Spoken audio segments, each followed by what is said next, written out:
On today's show, talented artists depict the Holocaust in a special exhibit. Montclair State University students unearth history in an archaeological dig. And an exclusive world report from the Middle East. This is Inside MSU.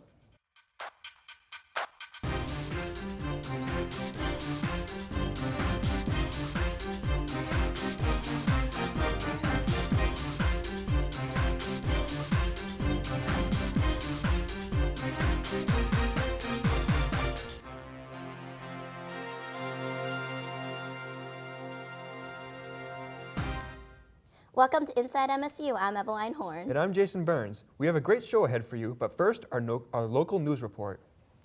The attempt to legalize same-sex marriage reached a high point last week when the Supreme Court heard cases that involved the legality of Proposition 8 and the Defense of Marriage Act. The Montclair State University graduate, Jeffrey Zerillo, was one of the plaintiffs arguing that the ban on same-sex marriage is unconstitutional. In response to these hearings, Montclair State students demonstrated their support for same-sex marriage by holding a marriage equality rally last Wednesday. Despite this current surge of public response, the Supreme Court is expected to reveal their ruling on these cases near the end of June. While Women's History Month may be over, students are continuing to show support for feminist projects, the most recent of which is naming the winner for the Vagina Warriors Award. The recipient of this award will be students, faculty, or staff members who have made a difference in ending domestic violence and sexual assault towards women. The winners will be announced on Friday, April 5th at the 8 o'clock performance of the Vagina Monologues.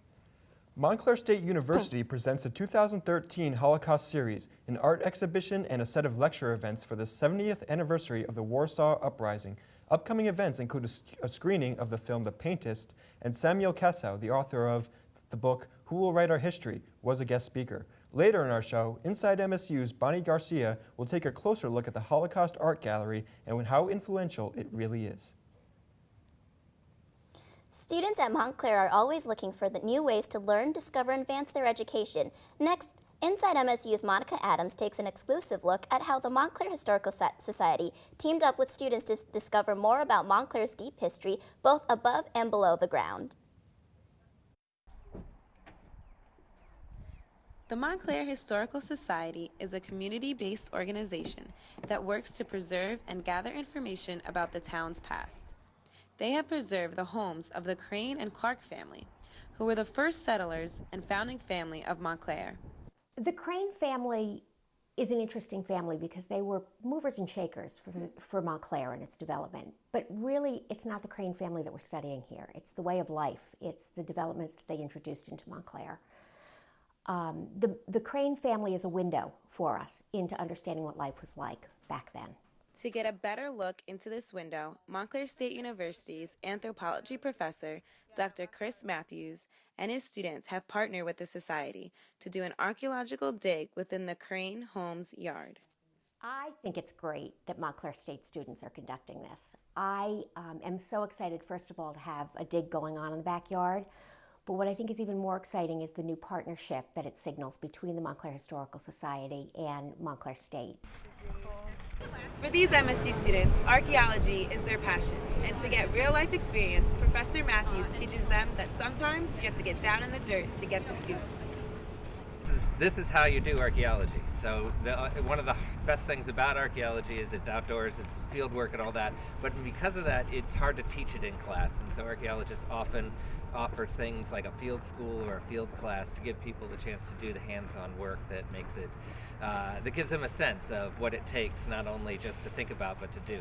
And sometimes that's learning the physical part of it, but mostly it's just learning how to figure out the process of discovery, how to make a good record of what you did and everything along the way. What I've taken away more than anything else is learning how to map, grid everything out. So when you find something, you're able to correlate it to a specific spot. Being out here definitely brings a wholeness to the experience, just because we spent the first couple of months of the class just reading what everyone else has been doing. So actually at this point, to actually put the service learning into an actual context, it's definitely building up and letting you see the whole picture of everything. It's a lot different than learning a lecture. You actually get to see what the professionals do in their field. This is archaeology.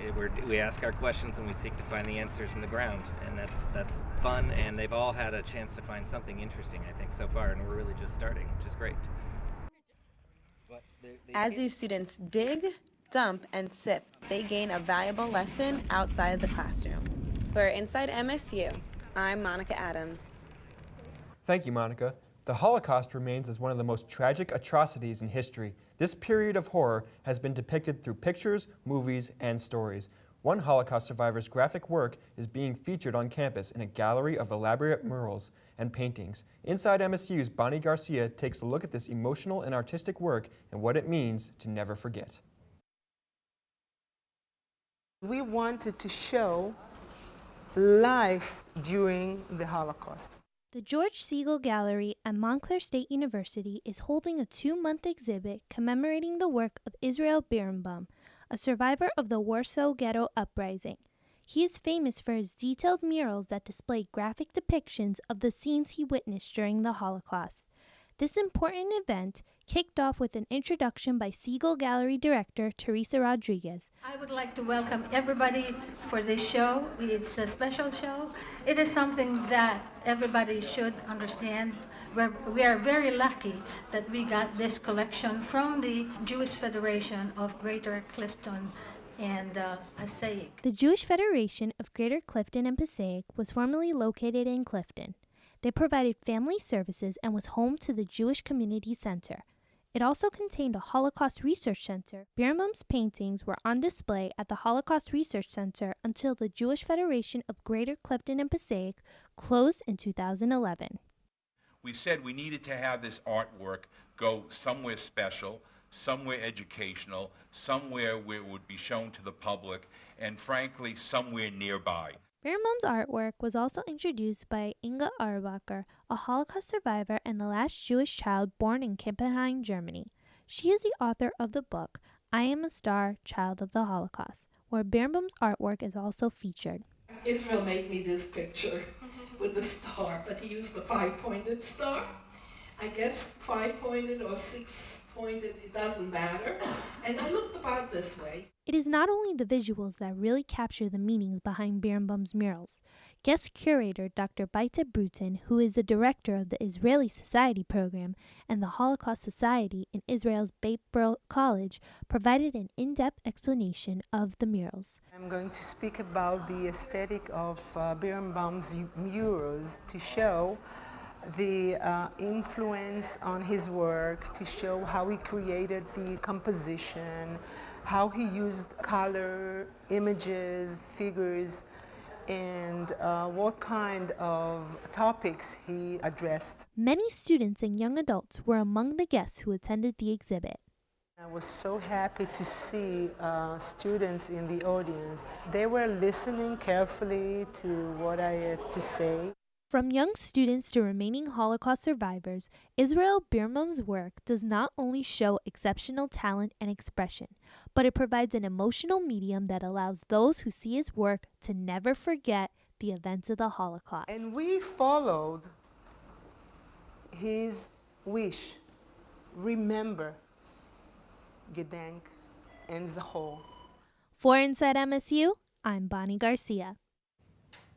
Thank you, Bonnie. Polls indicate that the majority of our nation is in favor of legalizing same-sex marriage. But what do people have to say about civil unions? Are they equal to marriage, or are they an unfair alternative? We asked our students here on campus to weigh in on this social, religious, and legal issue.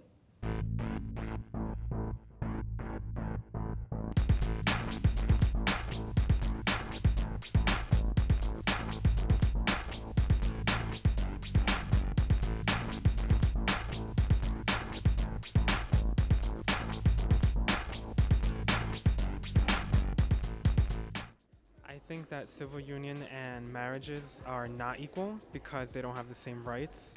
It's not the same. I guess nowadays it is different. I mean, it is equal because, you know, it's like with Obama, he's like pushing a lot of like liberal thoughts and, you know, like a lot of liberal politics, you know, forcing people to like everybody be equal. It doesn't matter like your race or like sex preference. No, I don't think civil unions and marriages are equal in this country. There's a lot of benefits that go along with marriages that don't get passed on to civil unions, like especially estates, rights to estates and visiting rights. I believe that civil union shouldn't be accepted just because that I believe, my personal views are, you know, if you're a male and a male, that you should not be together. It's mainly on the Bible in essence. So I guess it really just comes down to how they want to be labeled. There is a difference legally what happens, but as far as that, you know, it's the same, but people will probably still want that title and that label of marriage, you know, no matter who they are. I mean, you're just kind of living together without like a legal or religious, like, you know, binding. That's basically the main difference between that and a marriage. That's why I wouldn't consider the two equal, just by definition.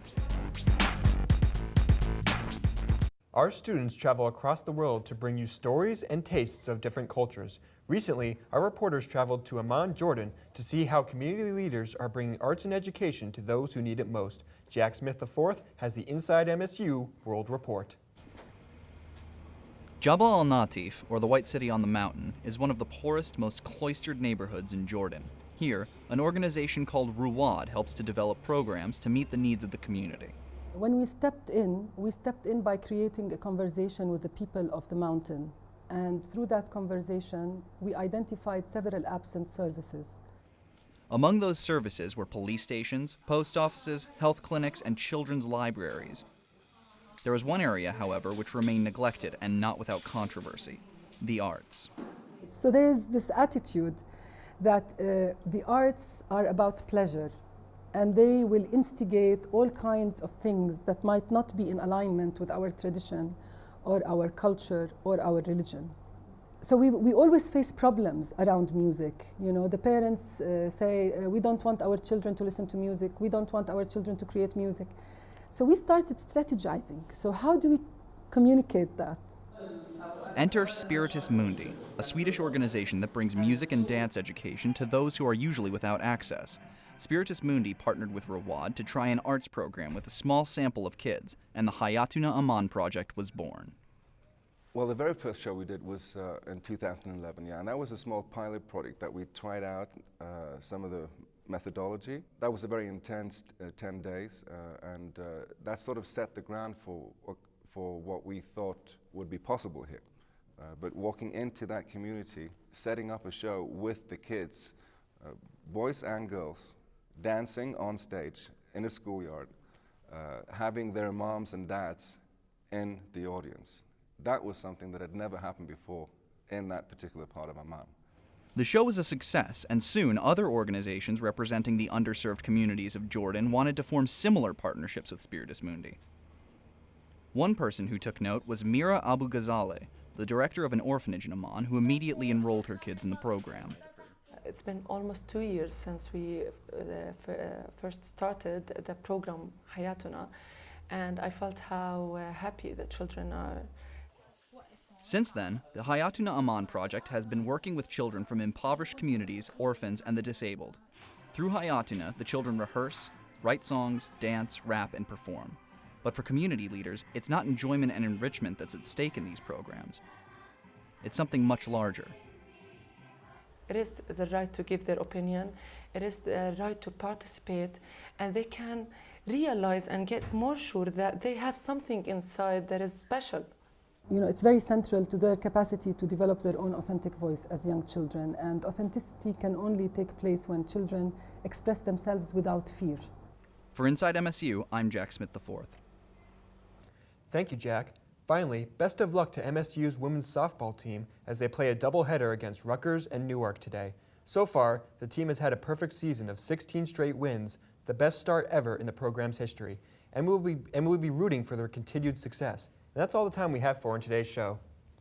Tune in next time when we dive into the art of funsters, poetry slam, and a legendary dance choreographer. Until then, I'm Eveline Horn. And I'm Jason Burns. Good night.